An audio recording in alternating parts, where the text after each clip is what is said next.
apa yang dikandung dalam ajaran-ajaran agama, yaitu bahwa kehadirannya kan untuk menyembah Tuhan. Tidak diciptakan manusia dan jin kecuali untuk beribadah kepada Allah. Dan sujud kepadanya. Iya. Jadi setiap langkahnya harus ditujukan ke sana. Setiap geraknya itu adalah bagian dari ibadah. Jadi ibadah bukan hanya sekedar sholat, puasa. Ibadah adalah setiap bagian gerak kehidupannya itu adalah harus menjadi ibadah.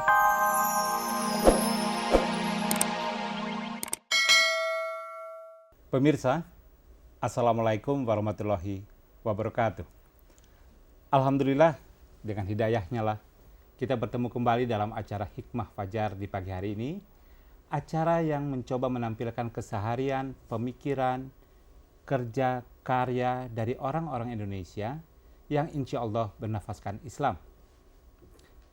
Pemirsa yang kami hormati, di studio saat ini telah hadir seorang dokter ternama, Ketua Umum Ikatan Dokter Indonesia, organisasi yang sangat bergengsi, dan lebih daripada itu, beliau seorang pemerhati masyarakat, pemerhati sosial, dan banyak sekali tulisan-tulisan beliau di berbagai macam media. Dr. Kartono Muhammad. Assalamualaikum. Waalaikumsalam. Dok, apa kabar? Baik. Bagaimana? Dok, saya panggil dok saja nih. Boleh. Ya. Panggil nama juga boleh. Kalau panggil Mas Ton sama-sama nanti. Sama-sama Mas Ton.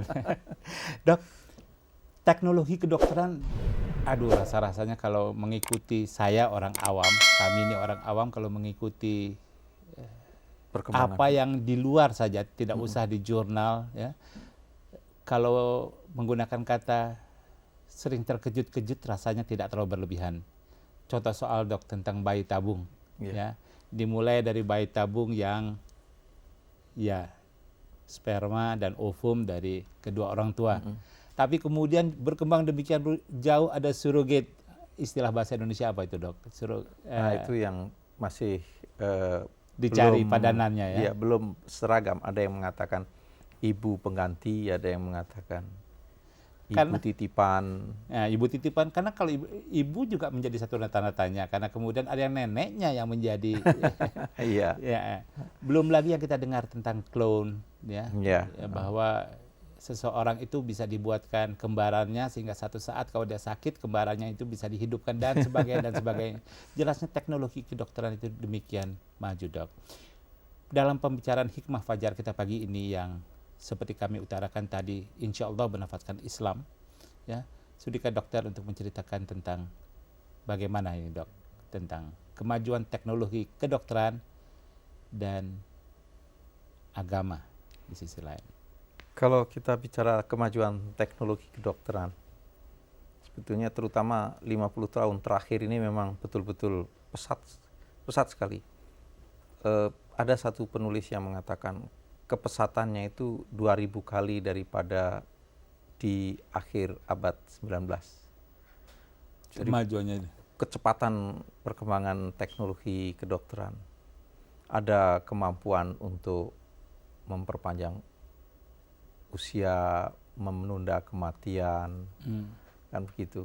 Keinginan manusia selalu untuk mengalahkan alam, mengalahkan kesulitan yang dihadapi, dan untuk selalu memperbaiki diri, kehidupan keturunannya. Itu nampaknya suatu insting yang manusiawi.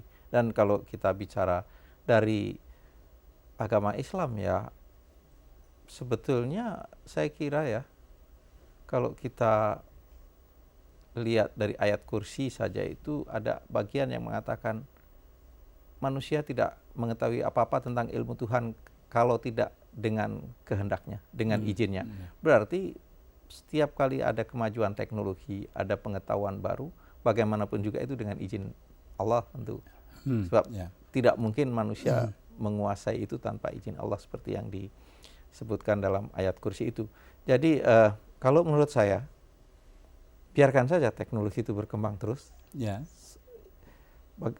Apapun juga teknologi tentang bayi tabung lah, tentang rekayasa genetik, tentang bioteknologi, bioteknologi, tentang duplikasi manusia, malah yang terakhir ini bagaimana dari janin yang gugur, ya, janin yang gugur, yang mati karena keguguran, diambil sel telurnya, disimpan dan dibuai dan bisa jadi. Itu suatu kemajuan, dan biarkan saja kalau menurut saya. Kan yang penting penerapannya lalu. Untuk apa gitu. Nah, di situ baru kita bicara bagaimana Islam atau agama mengatur sehingga penerapannya itu tidak untuk membuat kerusakan di bumi, tidak untuk menindas manusia lain, tidak untuk mengacaukan garis-garis keturunan dan perkawinan, dan sebangsanya itu. Pokoknya saya kira selama pemanfaatannya itu untuk kebaikan umat manusia itu sendiri, saya kira itu dalam Islam saya kira dibolehkan. Dengan kata lain, bukan sekedar kemajuan untuk kemajuan ilmu itu sendiri, atau kemudian menjadi keangkuhan akademik, ilmu pengetahuan, arogansi seperti itu. Tapi barangkali Dr. Kartono Muhammad dapat menjelaskan lebih jauh bagaimana agama, keimanan itu bisa mengarahkan secara lebih benar si orang yang akan mengimplementasikannya dari pengetahuan tersebut, sehingga tujuan akhirnya adalah pemuliaan manusia itu sendiri. Pemuliaan dalam arti kata seluruhnya. Ya, keseluruhan, totalitas, ya, penghargaan terhadap karunia Allah Subhanahu wa taala itu, Dok. Kalau kita bicara bagaimana para peneliti, para ilmuwan itu menghayati apa yang dikandung dalam ajaran-ajaran agama, yaitu bahwa kehadirannya kan untuk menyembah Tuhan. Tidak diciptakan manusia dan jin kecuali untuk beribadah kepada Allah dan sujud kepadanya. Ya. Jadi setiap langkahnya harus ditujukan ke sana. Setiap geraknya itu adalah bagian dari ibadah. Jadi ibadah bukan hanya sekedar sholat, puasa. Ibadah adalah setiap bagian gerak kehidupannya itu adalah harus menjadi ibadah, harus diarahkan ke sana. Jadi saya pernah mendengar kutipan dari seorang ulama, saya sendiri tidak tahu dari apakah itu ayat Quran ataukah hadis qudsi, yang mengatakan bahwa Allah mengatakan, manfaatkanlah apa yang aku berikan kepadamu untuk kebaikan kamu di akhirat.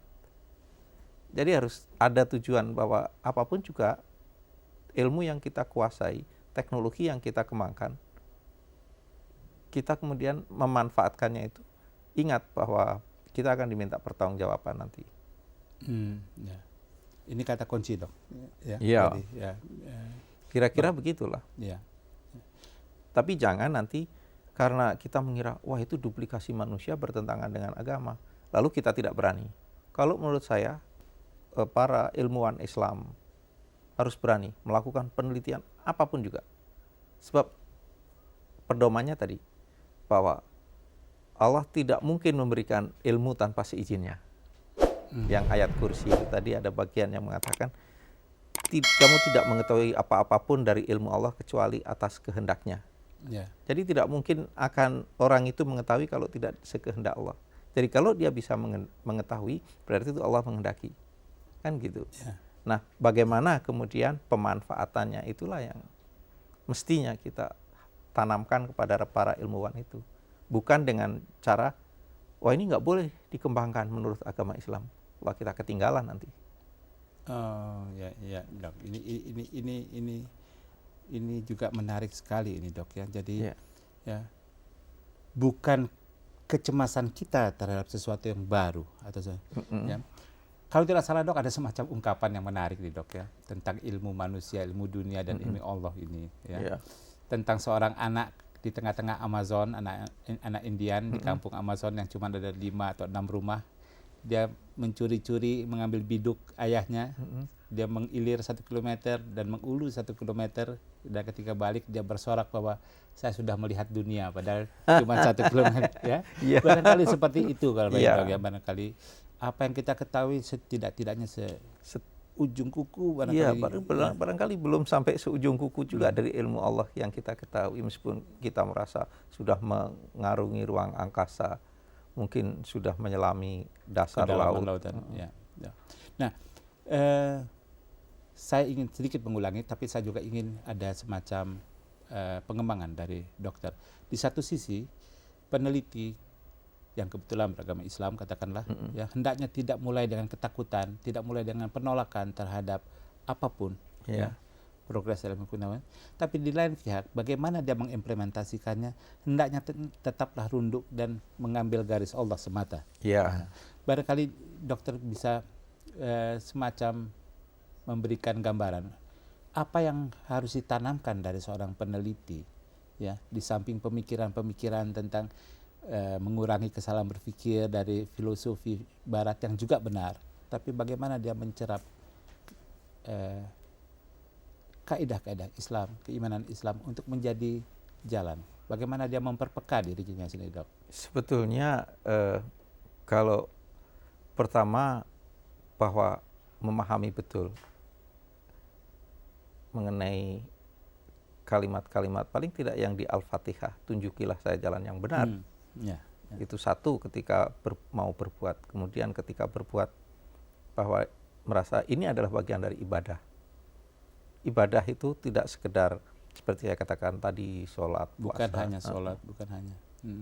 Bagian kita menjalankan kehidupan sebagai ilmuwan, melakukan penelitian, melakukan percobaan, mencoba mencari penemuan-penemuan baru, terobosan-terobosan baru, itu harus dihayati, itu bagian dari ibadah.